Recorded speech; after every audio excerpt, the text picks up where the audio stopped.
Hello students, आज की video में हम बात करेंगे कंस्ट्रक्शन चैप्टर की class 9th exercise 11.2 question number 2। Construct a triangle in which B C equal to 8 centimetre, angle B is equal to 45 degree, A B minus A C equal to 3.5 centimetre. ये एक special type का construction है जिसमें हमें base given है B C, base angle given है 45 degree और difference of the other two sides given है A B minus A C equal to 3.5 centimetre. यहाँ पर ये क्लियर हो जाता है कि A B minus A C given है, इसका मतलब ये है कि ए बी की लेंथ ए सी से ज़्यादा है because difference is positive 3.5। So A B is greater than A C. जब भी ए बी जो ग्रेटर देन ए सी है तो हमें इस पर्टिकुलर कंस्ट्रक्शन में, क्योंकि ये जो साइड ए बी है वो एंगल बी से रिलेटेड है, तो एंगल जो एंगल आपको गिवन है उस एंगल से रिलेटेड साइड अगर बड़ी होती है तो हम आर्क हमेशा बी सी के ऊपर लगाते हैं, रे पर 45 डिग्री की जो रे होगी उस पर ऊपर की तरफ लगेगा। लेकिन अगर एंगल से रिलेटेड साइड अगर छोटी है, अगर इस पर्टिकुलर क्वेश्चन में अगर ए सी माइनस ए बी गिवन होता तो हम जो एंगल बी बनाते तो उसकी रे को हम नीचे की तरफ एक्सटेंड करते हैं और ये जो आर्क लगता है 3.5 सेंटीमीटर की रेडियस का वो नीचे की तरफ लगता है। सो इस पर्टिकुलर क्वेश्चन में एंगल से रिलेटेड साइड ए बी है बिकॉज ए बी, इसमें बी एंगल बी आ रहा है वर्टेक्स और इसमें एंगल बी है। सो ए बी जो है वो एंगल बी से रिलेटेड साइड हो गई, तो यहाँ पर आर्क ऊपर लगेगा। तो देखते हैं किस तरह से इसका कंस्ट्रक्शन होगा। तो सबसे पहले हम लोग बेस का कंस्ट्रक्शन करेंगे, B C equal to 8 centimetre. So base बनाते हैं 8 सेंटीमीटर, 0 पर एक पॉइंट मार्क करते हैं, फिर 8 पर एक पॉइंट मार्क करते हैं, इन दोनों पॉइंट को ज्वाइन कर देते हैं। ये कंस्ट्रक्शन हो गया आपका बी सी का। इसे नेम दे देते हैं बी सी। अब according to the question base angle है आपका 45 डिग्री, तो 45 डिग्री के लिए हम लोग कंस्ट्रक्ट करेंगे 90 डिग्री और 90 डिग्री का एंगल बाइसेक्टर ड्रॉ करेंगे। तो 90 डिग्री 45 डिग्री के लिए हेल्पिंग एंगल हो गया। सो आप अप्रॉक्सीमेटली 1 to 1.5 सेंटीमीटर की रेडियस ले सकते हैं। बी पर कॉम्पस रखेंगे, 90 डिग्री का कंस्ट्रक्शन करते हैं। यहाँ पर एक आर्क लगाएंगे इस डायरेक्शन में, यहाँ रखेंगे इस पॉइंट पर। सबसे पहले इस एक आर्क लगाएंगे यहाँ पर, यह आ गया आपका 60 डिग्री, आप अच्छी तरह से जानते हैं। फिर 60 डिग्री पर रखेंगे, फिर आर्क लगाएंगे यहाँ पर, तो ये आपका बनेगा 120 डिग्री। जैसे कि आप देख सकते हैं, यहीं से आप ऊपर की तरफ एक आर्क लगाएंगे, ये लगाया तो ये एक आर्क हुआ, और फिर 120 पर जाकर एक और आर्क लगाते हैं जो कि प्रीवियस आर्क को कट करेगा, ये कट किया। तो ये जो पॉइंट होगा और ये बी को हम ज्वाइन करेंगे तो ये आपका हो जाएगा 90 डिग्री। तो 90 डिग्री 45 के लिए हेल्पिंग एंगल है, तो हम इसे डॉटेड लाइन से बनाएंगे। हमेशा ही हेल्पिंग एंगल को डॉटेड लाइन से बनाना चाहिए। सो ये हेल्पिंग एंगल हो गया आपका ये डॉटेड लाइन से। हमें सिर्फ इस पॉइंट ऑफ इंटरसेक्शन से काम है। ओके, सो अब हम बनाते हैं इस 90 डिग्री का एंगल बाइसेक्टर। एंगल बाइसेक्टर के लिए आपको 0 डिग्री पर जाना होगा, 90 डिग्री पर जाना होगा। तो ये पॉइंट 0 डिग्री पर कहलाएगा और ये पॉइंट 90 डिग्री। सो थोड़ी सी रेडियस को बढ़ा लेना है हमको। सो इस पॉइंट पर रखते हैं कंपास को और एक आर्क इस डायरेक्शन में लगाते हैं, ये लगाया। फिर आपको 90 डिग्री पर रखना है, ये 90 डिग्री पर रखा है मैंने, और यहीं से एक आर्क आपको इधर लगाना है। बस आर्क को आपको बार बार रगड़ना नहीं है, बस एक बार लगाकर हटा लेना है, because we want only point of intersection जो कि आसानी से मिल जाता है। तो ये पॉइंट ऑफ इंटरसेक्शन है, इससे हम बी से ज्वाइन कर देंगे और एक रे ऊपर की तरफ बढ़ाएंगे, और रे बिल्कुल बहुत दूर तक बना देना है आपको। तो ये एक रे बनाते हैं यहाँ से जो कि 45 डिग्री को रिप्रेजेंट करेगी।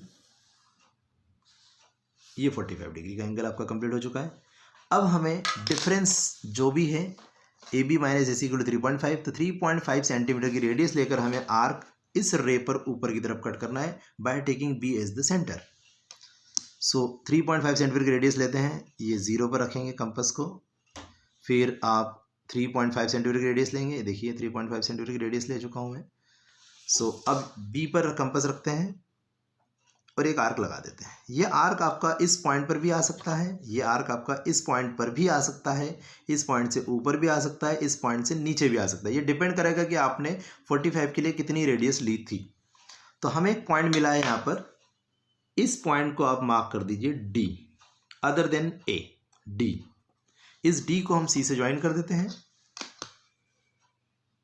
इसी पॉइंट से ज्वाइन कर देते हैं इसे।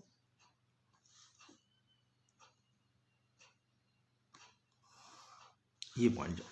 तो आपके पास एक ट्राइंगल बना है BDC। इस ट्राइंगल में जो DC दिख रहा है, इस DC का अब हमें ड्रॉ करना है परपेंडिकुलर बाइसेक्टर।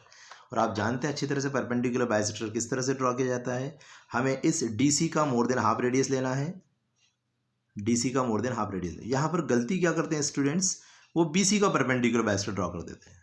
बट ध्यान रहे BC तो आपके पास पहले से था, तो आप तो उसका पहले से ही ड्रॉ कर सकते थे अगर उसका ड्रॉ करना होता तो ये गलती बहुत सारे बच्चों से हो जाती है। तो ध्यान रहे हमें DC का परपेंडिकुलर बाइसेक्टर ड्रॉ करना है। सो हम सबसे पहले कंपास को रखेंगे C पर, और मोर देन हाफ रेडियस हम ले चुके हैं। एक आर्क आप ऊपर की तरफ कट करें, एक आर्क नीचे की तरफ कट करें। ये 2 आर्क कट कर दिए हमने, देखिए ठीक है। एक आर्क इधर किया है और एक आर्क DC के नीचे साइड। और ये आर्क इस BC को भी कट कर सकता है, नहीं भी कर सकता है, कोई प्रॉब्लम नहीं है, ठीक है। अब आपको कंपास को उठाना है, do not change the radius, और आपको रखना है अब इसे D पर। B पर नहीं रखना है गलती से भी, D पर रखना है। और D से प्रीवियस आर्क को कट करते हुए एक और आर्क कट करना है, और नीचे भी एक और आर्क कट करना है, ठीक है। अब ये 2 पॉइंट हमें मिल गए up and down of this DC। इन दोनों ही पॉइंट को ज्वाइन करना है और इस रे को आगे की तरफ एक्सटेंड करना है। तो हमें परपेंडिकुलर बाइसेक्टर भी मिल जाएगा, और ये परपेंडिकुलर बाइसेक्टर इस BD रे को कहीं ना कहीं इंटरसेक्ट करेगा, वही हमारा third vertex of the triangle होगा। सो हम इन दोनों पॉइंट्स को मार्क कर देते हैं और इनको ज्वाइन कर देते हैं, और हमें परपेंडिकुलर बाइसेक्टर मिल जाएगा। किसका मिलेगा? DC का। और ये परपेंडिकुलर बाइसेक्टर इस रे को एक पॉइंट पर इंटरसेक्ट कर रहा है, और यही हमारा third vertex of the triangle होगा। और वो कौन है? A है। और इस A को हम C से ज्वाइन कर देते हैं, तो हमारा ट्राइंगल ABC कंप्लीट हो जाएगा। ये ज्वाइन कर दिया। सो ABC is the required triangle. अब फटाफट इसका हम लोग जस्टिफिकेशन देख लेते हैं। सो जस्टिफिकेशन के लिए हमें रिक्वायर्ड होगा DC का ये मिड पॉइंट होगा। आप जानते हैं अच्छी तरह से कि ये परपेंडिकुलर बाइसेक्टर है, तो M is the mid point of DC, तो ये इसके इक्वल होगा, और ये 90 डिग्री होगा। So angle 1 is equal to angle 2 is equal to 90 degree. तो अब हम ट्राइंगल AMD और AMC को कॉन्ग्रुएंट बता देते हैं फटाफट। So in triangle AMD and AMC and triangle AMC, इन दोनों ही ट्राइंगल में देखते हैं क्या क्या चीज़ें इक्वल है। DM is equal to CM होगा, बाय कंस्ट्रक्शन हो गया है। तो DM is equal to CM, और angle 1 is equal to angle 2 हो गया है 90 डिग्री। और ये AM जो है वो कॉमन साइड है, AM is equal to AM. So both the triangles are congruent by side angle side criteria. Triangle AMD congruent triangle AMC. अब दोनों ही ट्राइंगल कॉन्ग्रुएंट है, तो बेनिफिट क्या मिला हमें? This AD is equal to AC.